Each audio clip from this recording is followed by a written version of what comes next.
Hello, fans. Welcome to the newly christened WrestlingFan84 podcast. This is episode 25 of the original project with a new name. Anyway, tonight SmackDown just concluded. AJ Styles still your Intercontinental Champion, defeating Matt Riddle. Some of you might be thankful for that. Okay, here's what's up right now. My original Twitter account is under investigation right now, so hopefully I'll have that back soon. If you follow me on MetsFan884, please follow me on this account, WrestlingFan84 on Twitter, because I'm hoping to get that account back. They're currently investigating what's going on with Twitter. I think it was a hack or something that several accounts suffered the same thing I did. So hopefully I'll get that account back. Hopefully a lot of people who got their accounts suspended will get their accounts back. Anyway, like I said, tonight SmackDown was huge, gigantic. AJ Styles still your United States champion. Cesaro and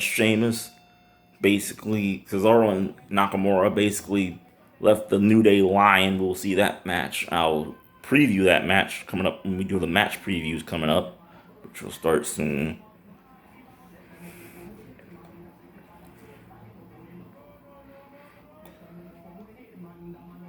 And of course, we ended with the Intercontinental title match. It looks like we're gonna get a big, huge future rivalry going on with Matt Riddle and Baron Corbin.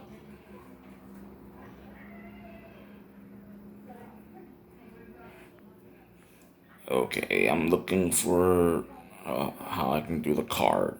Okay, here we go. No, not 2019. Okay, hold on. Give me a minute. Okay, this year's Extreme Rules will be called the Horror Show at Extreme Rules, and when you hear some of these matches, you'll see why we're calling it that this year. It will be at the WWE Performance Center, of course. But big news before I talk about that for all my New York sports fans. On Monday, it was earlier today was announced by New York City Governor Cuomo that Monday New York City will be entering the final phase in reopening, which means that we'll be going back to normal here in New York. We'll be allowing live events just with no crowd. I don't know what else is going to be entailed, but you can check it out on News 12 website or the News 12 app. All I know is a huge day for New York on Monday. We'll be able to do live shows again, but it will be with no crowd. So basically, I don't know if y'all take that as a good thing or a bad thing. We'll just see how it lays out. Anyway, this is Extreme Rules, and here are the matches that are planned. I don't know if they added matches or not, but I'll give you the matches and give you my predictions for the matches that we have coming up at Extreme Rules this Sunday. Drew McIntyre. First off, the WWE Championship as Drew McIntyre defends against Dolph Ziggler. Now, Dolph Ziggler has basically made Drew McIntyre feel a little guilty over the last couple of weeks, bringing out old friends like Heath Slater and bringing up the past that how he helped Drew regain his footing after Drew got released a couple of years ago. And Drew's basically been wanting none of that. Anyway, this past Monday, a couple of weeks ago, it was announced that Dolph Ziggler will be announcing that stipulation. We still don't know what the stipulation is. We'll find out hopefully this Sunday. Depending on what the stipulation is, I still don't see the championship being taken off Drew early, especially not this early. So my prediction for whatever kind of match this is going to be Drew McIntyre. Next up, Asuka versus Sasha Banks for the Raw Women's Championship. Now, Sasha and Bayley are basically aiming to end Extreme Rules as holding all the titles in WWE. Pretty good when you think about all the fans who love Sasha and Bayley, but For those of us who want to see the epic battle between Sasha and Bayley, not exactly a good thing, you know what I'm saying? I mean, that would mean basically they'll be on every show, which eventually will warn both of them out, if you think about it. And eventually fans will get tired of both of them. I know it's probably going to never happen. Fans will always love Sasha and Bayley, but seeing them on every show with every women's title will eventually get tiring.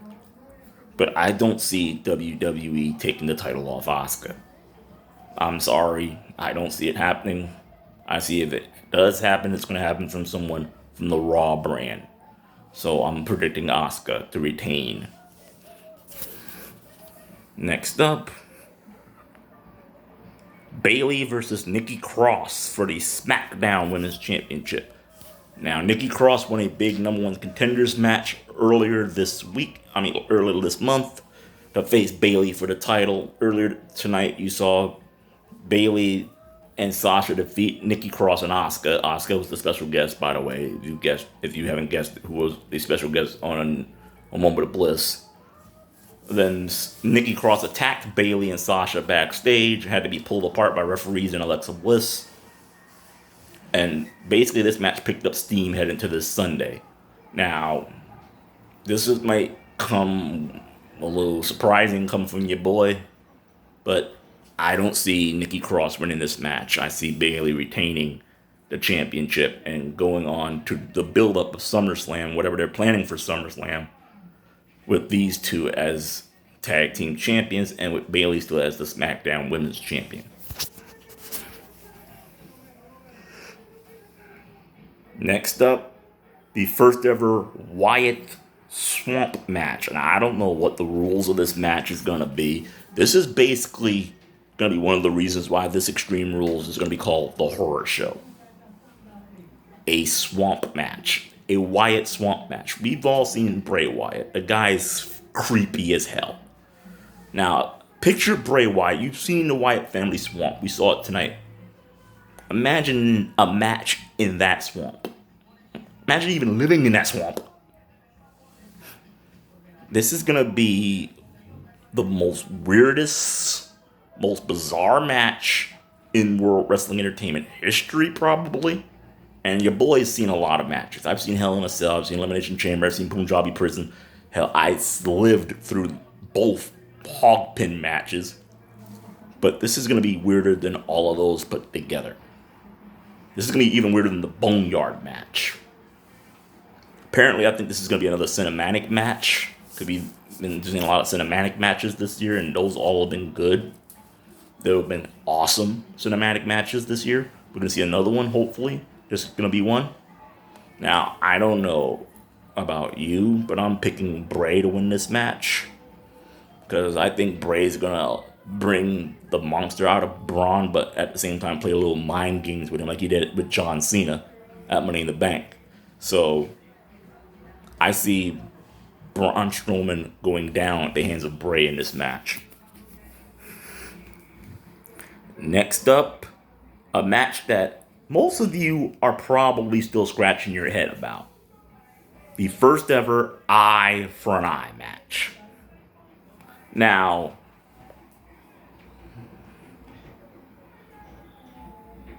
the stipulation of this match is the match can only be won when one competitor extracts an eye of their opponent.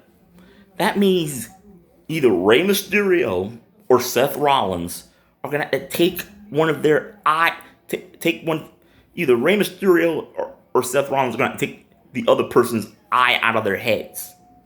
I'm not kidding. Your boy is not lying. This is the match rules. It says it. We're basically going to see somebody get their eye taken out their head this weekend. Imagine that. Imagine seeing someone getting their eye taken out. That makes my eye hurt even thinking about it. Your boy's going to have nightmares after this pay-per-view. I have a feeling. If you have a weak stomach, if you're squeamish, I would not recommend watching any of the two matches I just said. because they're both going to probably leave you with nightmares for years. But imagine a match where to win the match. Imagine being in a fight. Forgetting not even a wrestling. Don't forget wrestling. Imagine being in a fight where in order to win the fight, you got to take out the other person's eye. No. No, I can imagine that. But we're going to see it this Sunday. Now, the whole world is predicting Seth Rollins, but your boy is not the whole world. I'm me. I'm predicting that this is going to be the match that WWE uses to take Seth off television. So I'm predicting Rey Mysterio is going to win this match. Up next, Apollo versus MVP Montel Vontavious Porter for the United States Championship. Yet another match where a old-timer is coming back to recapture his once glory. Now, I'm not saying MVP is an old-timer because he still has he still has it.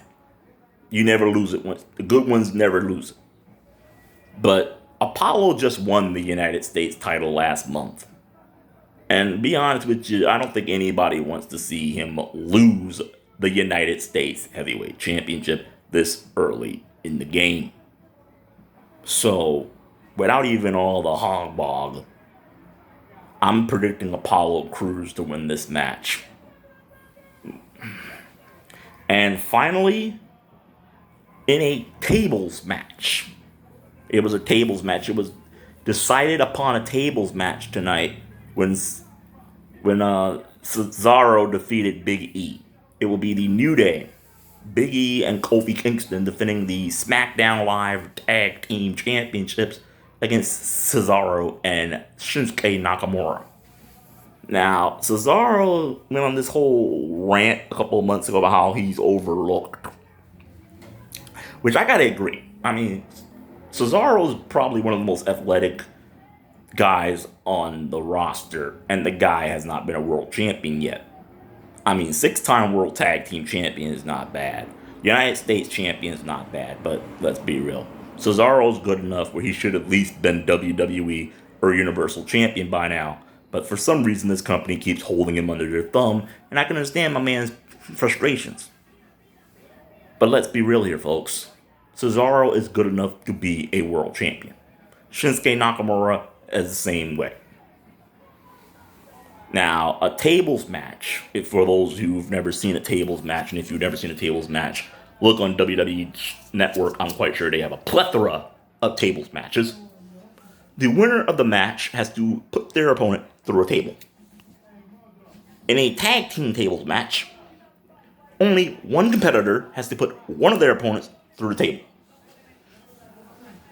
in order to win the match. Now, the tag team titles in the years I've been watching WWE, and I've been watching WWE for 35 years, have changed hands in tables matches, I think, about 20 times? Last time they did was, I don't remember what last time they did. Maybe somebody can fill me in on this video. But I've seen the championships change hands in tables matches. I'm predicting, and this is going to be a shocker again.